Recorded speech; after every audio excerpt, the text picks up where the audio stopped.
was all I got. That was cool though. Was that more along the lines of like I felt like that was like Law and Order more than anything. It was like Law and Order mixed with like Outback Steakhouse. There was almost like a twang. Like come on in, Outback Steakhouse. Oh man, what's going on, man? Dude, what is going on? It's rainy. What is going on with the rain? What is going on with Florida? Like, it's cold, it's hot. It's going to be 30 degrees this weekend. Is it? Dude, I had like alerts pop up on my computer at work talking about watch out for the storm out of nowhere. Like it was just 98 degrees outside. I didn't look up any weather, and I tend not to because I like to be surprised and I like to challenge my ability to adapt, or just decide not to go last minute. Or I was gonna say, or do you just not look at the weather and hope and pray like most of us do? Yes. Nobody looks at the weather until you're in the boat, right? And you're like, what's the weather going to be? It's too late now. We're here. It's awful, isn't it? No, that's us as fishermen. Yeah, I mean, it's us as fishermen, and it's me 100% of the time, even when I'm not fishing, just by the string of my drawers here. So we've got a cool guest, but then we've also got another cool guest. It's going to kind of be the first time that we've had two guests on at the same time. I know. I'm kind of excited. Even though they're kind of like one, they're like a Chinese finger lock, and it's just locked up. Yeah, they've got some cool stuff going on over there in what's going on, the world of St. Augustine. Ryan, you're going to want to pay attention to this one because listen you up, might bud. learn a thing or two and be able to travel a little south and stop in at this shop and get you some stuff, and then go catch some fish. They've got this cool thing, and I'm going to showcase it. The Hulk. We're going to learn about the Hulk minnow tonight. Dude, I'm excited to hear more about this species of giant bait. It's literally green, and it gets large when it gets angry, 100% of the time, every time. If that was the truth, that would be amazing. Wouldn't that be awesome if you had a minnow that just like it's like on the hook, it's on the hook, and then like a redfish is coming out of nowhere, and then it just gets angry, and it just like. Or it turns like chartreuse or something, and then like it flares brings up. The redfish to you. You don't even have to catch it anymore. Oh man, let's do this. I want to get into this. Let's show Power Pole some love, and then let's bring these guys in. These two fellas. Let's do it.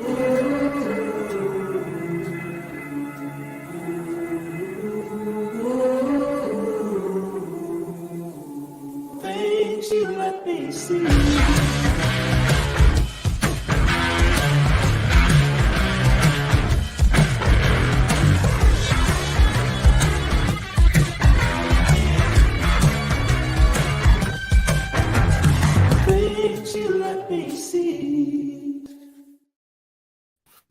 Pumped up every time.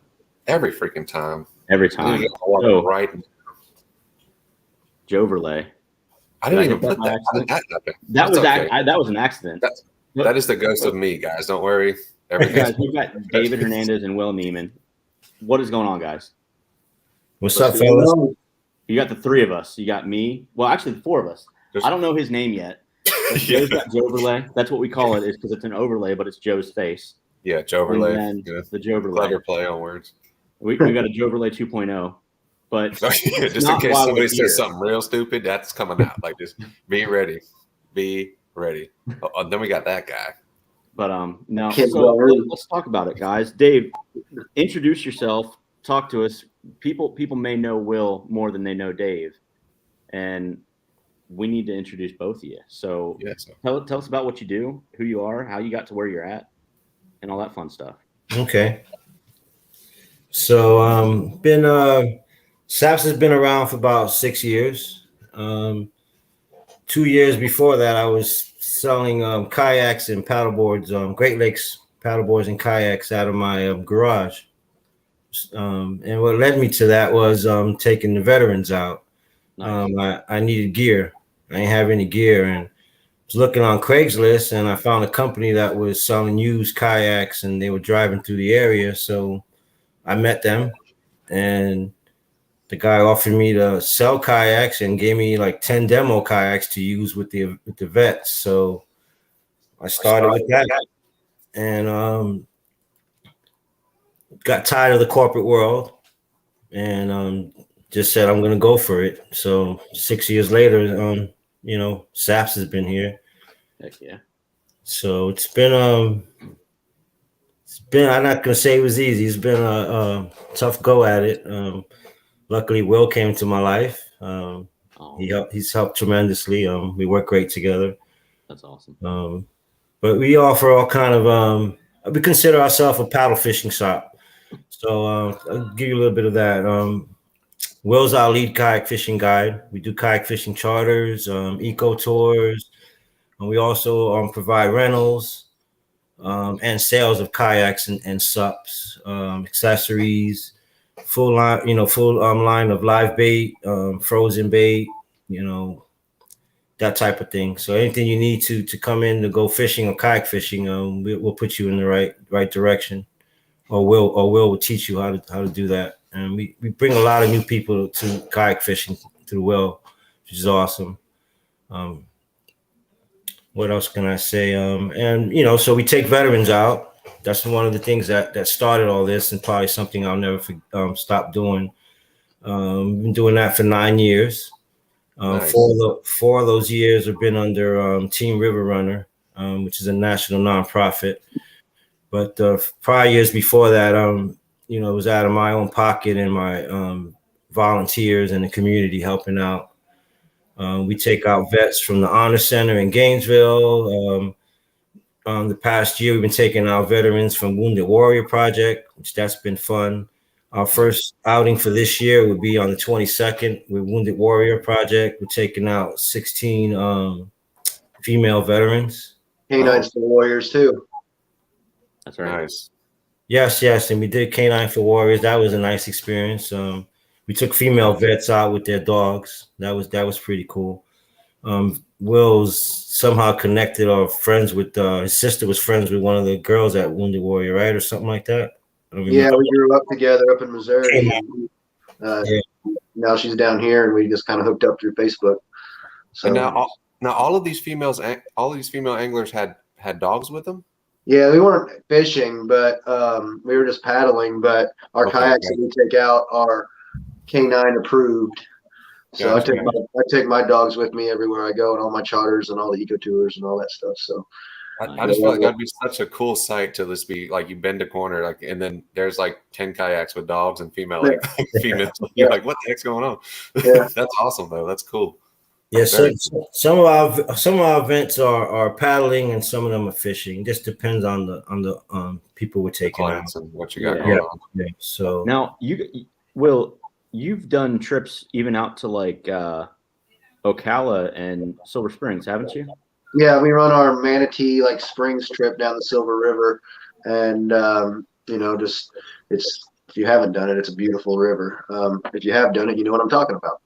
So it's a simple 5.4 mile downstream float, and you see all sorts of wildlife along the way. Everything Florida's got to offer, plus some invasives that shouldn't be there but are there, such as monkeys. Plenty of monkeys along the river. But it's a pretty cool trip.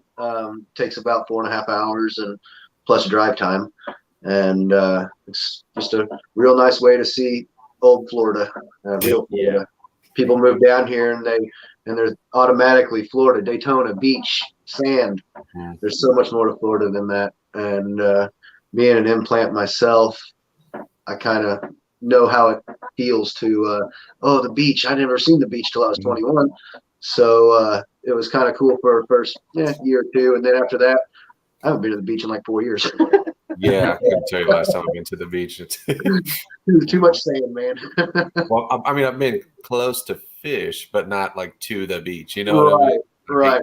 Just to go hang out on the beach and just enjoy the beach. I'd rather go sit I'm like still that. mind-boggled that people fish the beach and fish the breakers from the beach. Like going on a pier is one thing, but I see people every now and again casting out beyond the breakers with these freaking huge 9 to 13 foot 9.5 foot just poles, launching.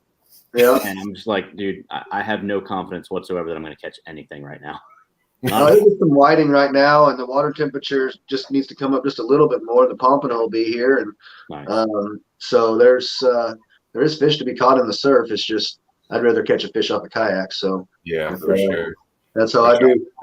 I've caught little, not giant snook, but little snook in the surf too every now and then. Nothing, Yep. like Andrew said, nothing like a pier or being on a kayak or anything. Mm-hmm. But There'll be some big fish in the surf, some big snook in the surf in August and October, August through October. During the mullet run, you'll be able to hook into some big snook off the surf. Nice. Possibly, especially down around Marineland or somewhere a little south of here. Yeah. Right. Yeah. I love Marineland, man. That area is, you got a lot to offer when you go on the intercoastal side of things. Summer Haven down to Pellissier, all that stuff. It's beautiful. I was there on Sunday checking out an area that I hadn't been in before and slammed within a couple hours, and it's a nice little area. I got a few spots I'll throw your way. You can check out. Right on. I'd appreciate it. They're really any new spots is good with me. that's right. Take them all. Take them all. Well, I'll take any little help I can get for sure. I want to jump into something real quick, and it's something that, David, you became known for pretty quickly in the live bait world, and these Hulk minnows. So tell me about them. What makes them stand out, and can they in fact turn green? So first, I want to give Will the credit for the Hulk minnow. He's the one who came up with the name. Nice. We just got the biggest minnows in town, and we feed them steroids, man. Yeah. Yeah, and gamma radiation. They eat whole chickens. Just drop them. Our smallest muds are the biggest in town. I got an excellent mud minnow vendor. They're not even local vendor, local muds. They come from Georgia, North Carolina, South Carolina area. Don't give too much information out here, buddy. They don't know where to catch them. I was going to ask, like, what? Now, are these just your? Let me see. I don't want to have you give too much. Is this a specific species of mud minnow? I would say so. There's so many different type of mud minnows. I wouldn't know the actual one. The one technique that the reason why we get big mud minnows is our vendor doesn't hit the same spot. He has so many spots, and then his traps let the small ones out. Ah, gotcha. So he kind of filters them out before he of some sort. Yeah. And they're hardy, man. They'll live for a week or two if you take care of them, even without air. So we have them hand size 6 inches. We'll have them every once in a while. They're 6 inches long. Yeah. I got a story for you on. Yeah, I've caught tarpon on them. I was gonna say, dude, how are you not catching like 45-inch snook? Like, hold on, let's back up a minute and talk about this tarpon. Don't tell my secret. All right, anybody listening? Go ahead, man. This is the David Hernandez trick to catching tarpon. Get an old shoot up mud minnow that's dead, laying on the ground. Fill it full of mullet procure and throw it out there on the bottom, and a tarpon's going to pick it up. I've seen him do it 3 times, and first time I thought it was a fluke. Second time I was like, yeah, maybe he's onto something. And third time I was like, okay, he's onto something. So there's a little trick for you with your dead mud minnows. Fill it full of mullet procure if there's tarpon in the area, and just let it soak, and they'll pick it up. Don't get rid of your mud minnows. So a spot down in Pellissier that I'm going to tell you about, we got mud minnows from you a while back, and we went down south. We're fishing this flat, and I no lie, I caught 5 different species on the same exact mud minnow in one hole. That mud minnow had everything just hanging out. There was nothing left but the eye socket and like the top of the nose by the time it was done, and I still caught another fish on it. They're like Rocky Balboa. You could just keep throwing them. Yeah, done. Pull them out the flounder's gullet, and they'll still be alive, and throw them back out and catch another one. Jeez. What? Oh yeah. I gotta see these things. I just want to keep them, and I just want to get a tank and keep them. Like that's crazy. I've never seen a mud minnow that big. They're big enough to eat they're big enough to eat live shrimp, so you can throw some live shrimp in there with them. We have a friend, and I say a customer, Shane, and he has a little man-made pond in the back of his yard, and he keeps minnow stock from us all the time. That's insane, man. He even had a flounder in there for a while. Yeah, they're going to grow big enough. People are going to mistake them for koi. You better be careful. Might have a money mound on your hands. You better put a net over there. Them damn birds will come in and Just throw swoop, some bro. dye in their food. See if they change colors. Yeah, I want to see a green one. That'd be epic. They are, a lot of them are kind of like a deep green, so they're not a bright green, but they are like an olive. Will, you were just fidgeting with something on your thumb a minute ago. Why don't you talk about that for a minute? What is That's that? something. Is that little color? This is a lure I came up with in December, and this is actually the first one that I came up with. I had an idea. I was laying in bed and had an idea at like 9:30, 10 o'clock at night, and jumped up out of bed and ran to the vise, tied this thing up, and went out and caught a bunch of fish with it the next morning. What makes it unique is it's a swing jig bucktail, so the head is, loose from the body, and whenever it sits on the bottom, the hook stays up. And so, I'm not going to say it's weedless because the lead head itself will get hung up in oysters and stuff, but the hook's usually up out of the oysters, and it has just a bunch of action. I mean, it's got so much action in the water. One of these, I wanted to see how many fish I could catch on one, and I lost it to an oyster, but I caught 73 fish on it until I lost it to the oyster bed. We've caught so far redfish, flounder, trout. And this is what I slammed on Sunday. I haven't thrown anything else since December except for the swinging bucks. I haven't thrown anything. So, but bluefish, we've got largemouth bass on them. Spanish mackerel. A couple guys lost a couple snook on them. These things are going to kill the tarpon whenever the tarpon move in here. They just have a real slow descent. I can go from 1/8 ounce up to 1 ounce. So all different colors, they're all custom tied. So, and then Saps has, 8 or 10 colors. Well, right now 7. I'm going to put 3 more colors in there. So they'll have 10 colors in there. Nice. Stock, but anything you want, I can tie up and create. I've had people want stuff for walleye, having to do fire tiger, doing rainbow trout pattern, doing, all these patterns that we don't normally use down in Florida, but I'm sending them all over the country.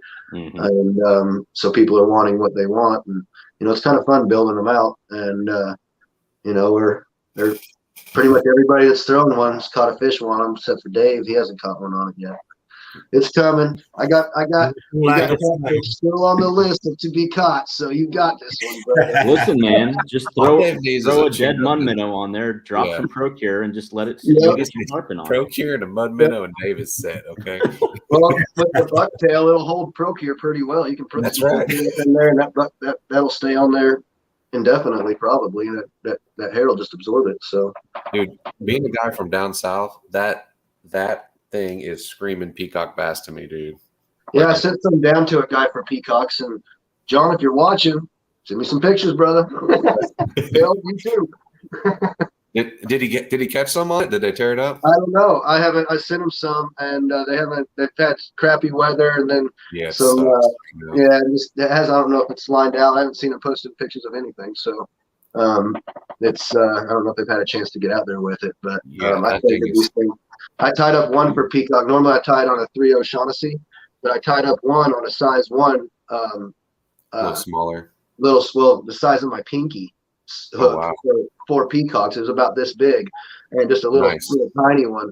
And then I tied a regular size one for them. But I don't know. You'll see. I want to see what people are catching on them. This is a brainchild of mine, and I can't catch every species, and I need to get some of those ASAP.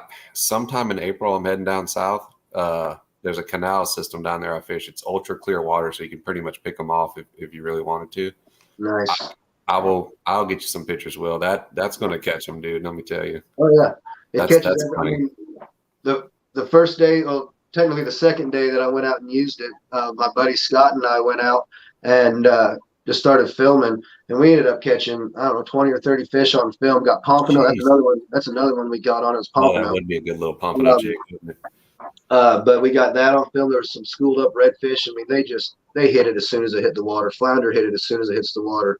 Fish haven't seen this stuff before. They've seen bucktails, and they have the same action. This has totally different action, and I can guarantee you the fish have not seen this before, unless you live here in St. Augustine and fish rockfish. And I would assume that they stay pinned pretty well too because of that free swing. Yep. They can kind of thrash what they want to do.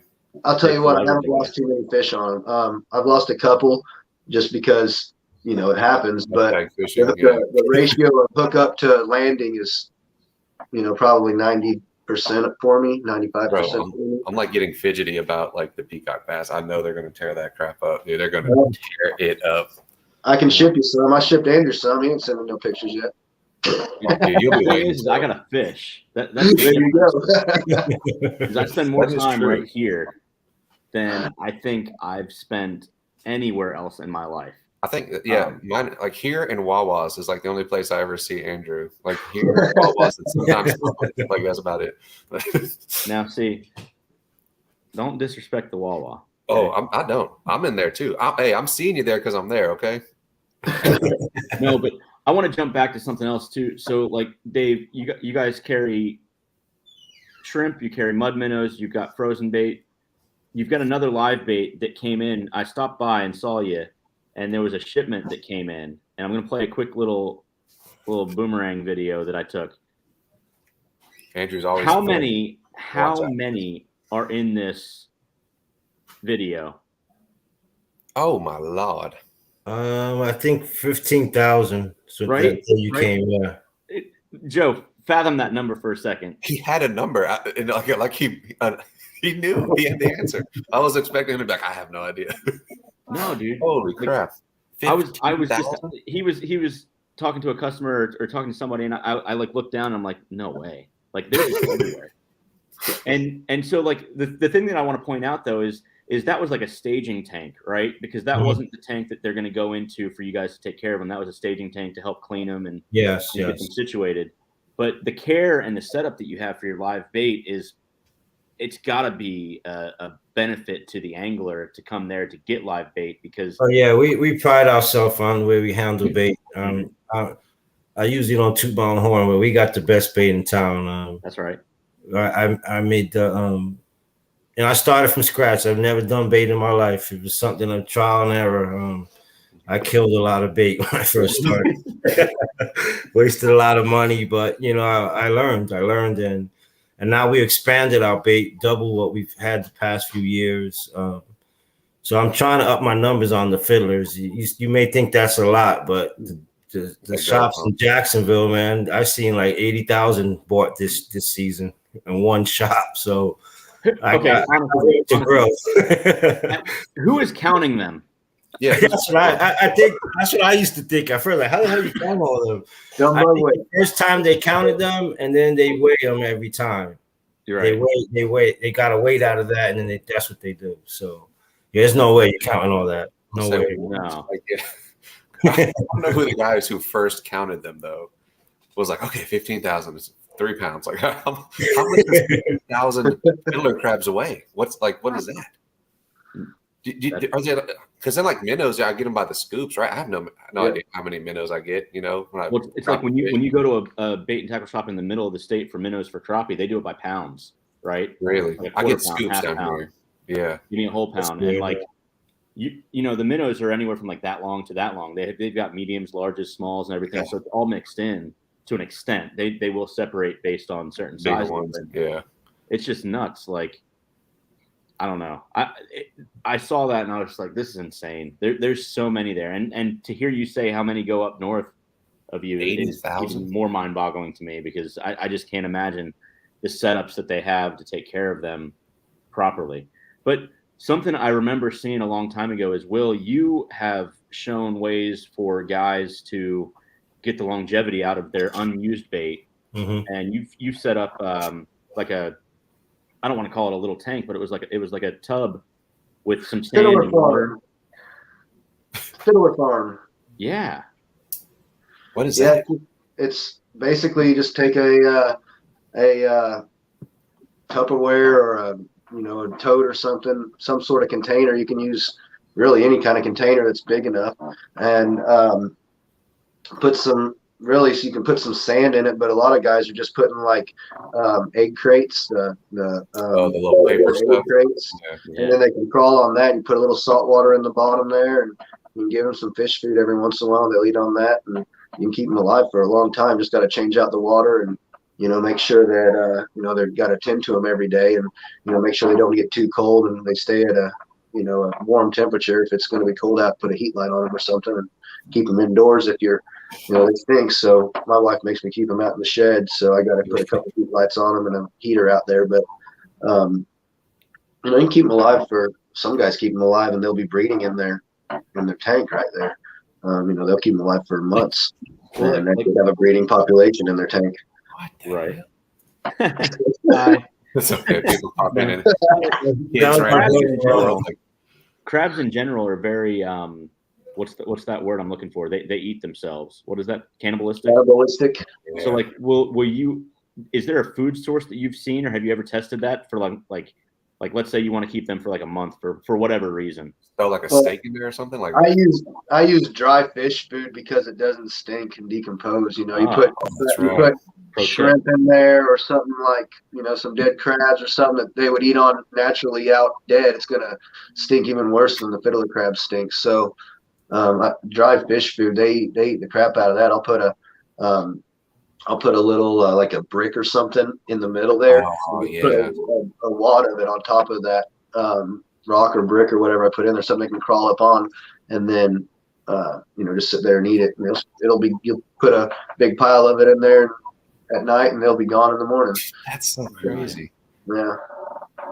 Yeah, during sheep pet season, everybody starts doing fiddler farms because sometimes they get scarce, so they'll pile up. During February, you're not going to find fiddlers in town. This year was really the temperature outside, right? Huh? It's got to do with the temperature to an extent. Yeah, needs to be 72 degrees at least, and they'll come out. And if it's anything lower than that, good luck type of thing. Yeah, they'll stay in the ground. They have dens in the ground, and they'll stay buried up. You can dig them, if it's down deeper, you can see where they're at because there's holes all over the ground. Little holes, yeah. Yeah, but you can dig them up. Yeah. Yeah, one at a time, and then chasing them through mud and everything else. So if you're really wanting them, you can get them, but it's a pain in the butt. I had no idea the crab game was so serious. Dude, it's serious. It's serious. Have you ever gotten attached to one? Like you saw one with like a oblong claw or just this weird thing, and you're like, I'm keeping him. Oh yeah, Dave does that every time an order comes in. I handpick all mine. He'll have his own little bucket on the side, and as soon as they come in, he'll pull out the ones with the biggest claws and the best looking ones and put them in his choice bucket. So anybody watching, he ain't ever totally out. Yeah, right. Damn minnows when they came in. Dropping right now. Good idea on bringing Will in this, Dave. Good idea. Next time I won't. He's ratting me out. There's a comment here from Thomas Bottom. Michael Bottom. Tell us about the bus, because I saw the bus. I love the idea of the bus, but what are your plans for the bus? The bus is sick. I want to say one thing first. Thomas is one of my best customers, and he's a veteran. Awesome guy. Awesome. Good guy. Yes, he's a great guy. So yeah, we acquired a bus. I call it the SAPS bus. Will calls it the kayak coach. So we've been waiting for it to get warmer. The person I got it from was doing sup tours with him, so we're gonna continue doing some of that. But we're planning some special trips to go like out of town. We'd like to do like a Lake Ida trip. Camp for the weekend out there and hit peacock bass and clown knife fish and mine cichlids like that. I'd like to do a backwater Loxahatchee trip in Jupiter. Catch tarpon and snook, So looking for suggestions too. What guys would like to do. But we're looking forward to this year and do that. Have a bus full of guys and have a good time. Up to 13 people. Yes. So you've got space for 13 boats and 13 people? Well, we were planning to pull a trailer, but the back half of the bus is empty too, so we can put as much gear we need in there also. Nice. And we're even talking about doing like it'd be less people because space wise, but we can put hammocks back there and do little camping trips, and like travel and, have sleep in the bus and have sleep in hammocks. That may be limited to 5 or 6 people. Dude, that'd be sick. That's kind of what I'm picturing. It'd be a nice intimate trip. You know what I mean? It opened up a lot of places you could drive there, sleep, and then fish instead of having fish in to the morning. get a hotel room. Yeah, like So- fish bridges and stuff. It'd be sick if you did like an exclusive, like you said, maybe like 5 people maybe, and or 6, whatever it ends up being, and just do like a trip around Florida, one shot, like just like 2 weeks, like moving. Yeah, that'd be pretty epic, dude. That would be pretty cool. I don't know if my wife would go for that with an 8-month-old baby, but oh, God bless you. God bless you. Listen, there's room in the bus. No. Yeah. 6 people, 3 babies, and 4 wives. Like that's sounds like hell. yeah. We call that the divorce trip. Okay. Yeah, that's where you come back single. You're never going to see her or hear from her again. You got to start paying child support. We drop everybody off at the home, and we got to wait for him to make sure the key still works. Like, hold on, let's make sure he can get in. End up living on the bus because we ain't gonna have no money. Dude, I was going to say, can we afford the gas, guys? What is going on, dude? Right. You don't want to hear my thoughts on it. No, me neither. I mean, I have my own we're opinion. pretty well. I think we're all on the same page. It's way too damn high. I think everybody agrees that. I just, So, kind of jumping back, you mentioned the brands of kayaks that you carry. You've got Kaku, you've got New Canoe. What is that pedal drive one that you've got there that's got the Hobie drive in it? Oh, that's the Stroke brand kayaks, and they have the version 2 of Hobie drive. No, it's a good looking boat, man. It really is. I mean, it's essentially the same boat as the PA, but at the end of the day, half the price, much lower price point. So I think that would be excellent for anybody, to be honest. I'm a huge fan of that for beginners because it's hard to find your equilibrium and balance.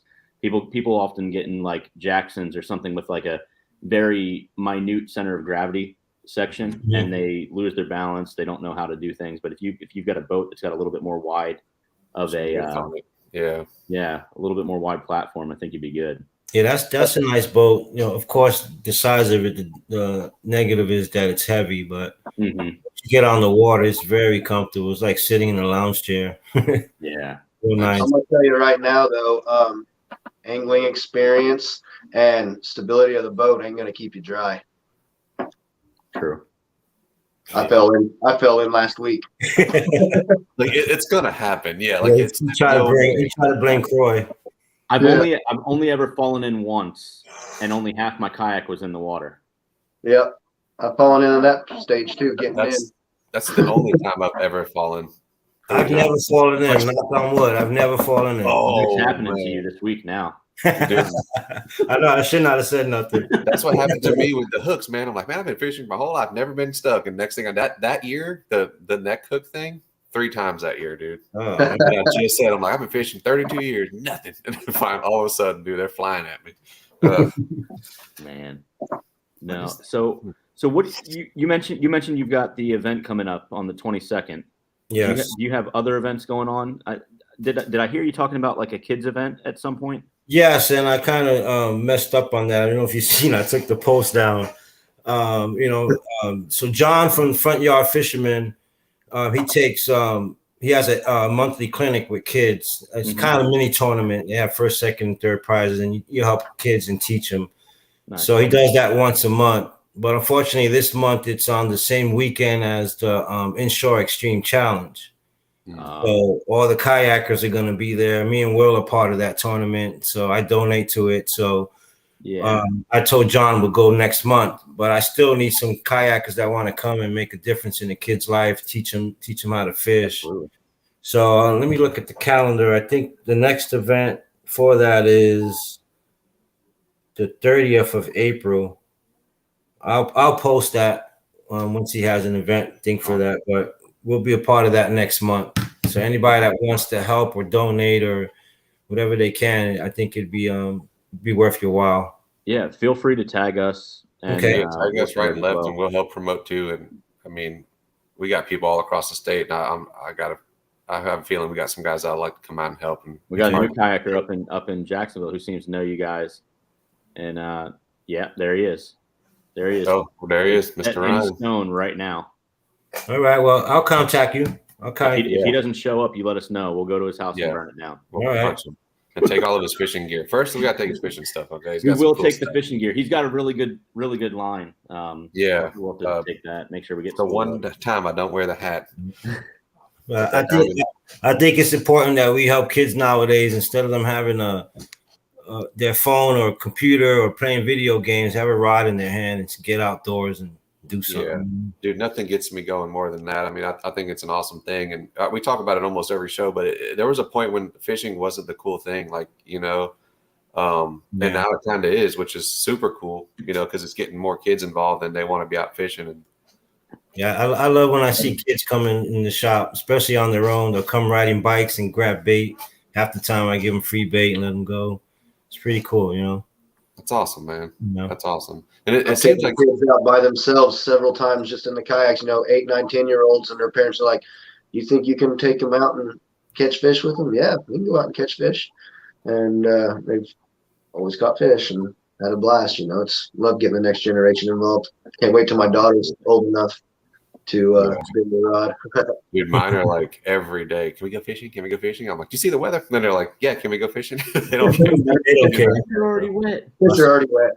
Yeah, and like we just took a minnow catching, so they were just in there with their freaking little nests, scooping up minnows and crawdads and stuff. They have a blast, man. And I think it's a great thing. And I'm kind of gotta give back. You gotta give back, definitely. yeah. I think one thing I took away from this is my first time meeting you, Dave, and you too, Will. I heard a lot about you, Will and Dave, but first time meeting you guys. You guys seem very down to earth, very cool, and it seems like you guys are doing a lot for the community. Not just the fishermen, but everybody that's around you and that you can help. You guys are doing so, and that's freaking awesome, man. I appreciate it. Hats off to you guys, man. Thank you. No. Try to help all we can, for sure. Yeah. No. So let's call it a night, guys. Yeah, Okay. I appreciate your time, man. I know we're all busy and man, it's late, but I appreciate you guys' time and input. And Dave, I will see you tomorrow. Yes. Looking forward to it. Will What you? time are you going to be up there, Andrew? I'm probably going to be around. All right. I will see you tomorrow then. What time is 11 you What coming, time? right? 12, around 12. 12:01. 12:01. Afternoon. Has to be afternoon. if he's 12:01. not there at 12:01, you guys let me know. I got something for him. I'll get him tomorrow, like 11:59, and I'll just Dave? purposely wait. Whatever happens, please make sure you send him back with one of them Hulk minnow stickers for me. I'm Okay, I got you. Stickers Are you sucker, bro. I pointing scissors at love me? stickers. Hey, Joe, what color swinging buck you want? I'll swing one back with them too for you. Oh, cool. Thank you, man. What color you want? What size you want? Tie me a peacock one in like the fire tiger, something real bright. Like I don't care. Go wild with it. Real Okay, bright, yeah. real flashy. 1/8 ounce or 1/4 ounce, 3/8? Let's go eighth.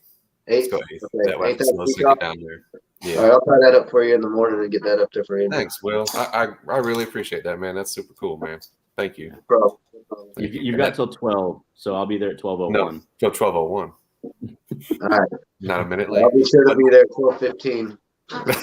That's right. Fashionably late, Will. Yeah. But guys, thank you very much for your time. I had a great time, man. Thank you for inviting us. Yep, And thanks for everybody- having us. NextFish fam, Saps fam, we're going to be doing a lot of work together in the future Yes, this year. yes, we So are. pay attention, guys. It's Looking coming. forward to it, man. Thank you so much for the opportunity. Yes, sir. Yeah, Y'all take care. All right, Appreciate Thank it. you. Good night, man. We'll catch y'all later. Man, that's how we do it, bro. What Are we? like just Do we stellar, kick? dude. Are we kicking? Or are we hanging tight? We can kick Oh, it, dude. somebody just I feel pretty happy with that. I want to leave on a positive note. If you're going to the St. Augustine area, you need to check out St. Augustine Paddle Sports. Make sure you get baited up if you need anything to do with your kayak. They've also got a guy in there, the kayak doctor. I believe he's the kayak doctor, but he does repairs and modifications right there at the shop. So yeah. And if you got an injured kayak, if you have a sick kayak, you take it to the doctor. If you've got a sick kayak, you take it into the doctor. Make sure you get it there. But no. Go in and support Will and David and everybody there at Saps. It's a absolute end the show now. Yeah, no. Saps is an absolute must-stop shop if you're in that area. You will find something. They've got an awesome selection of live baits, frozen baits, but they've got a killer selection of unique and localized, like that swinging bucktail. So yeah, there's a lot of cool things there, man. Yeah, dude. And just support your local shops, man, because they're supporting the locals. Like, you heard everything they're doing for the community, for the vets, repping our country, doing their thing, helping us, keeping us free over here. Show them some love back, man. Show them some love back. And they're cool guys, are more than willing to help you and educate you on what's going on and get you in the right direction. So they got the best live bait in town. Set here on NextFish Live. That's it. No holds bars. I mean, they got it. It's there. Nope. Nothing. On that note, 3 different local made soft plastics. That's right. That's right. That's right. And that swinging, dude, I'm excited about that. You know what?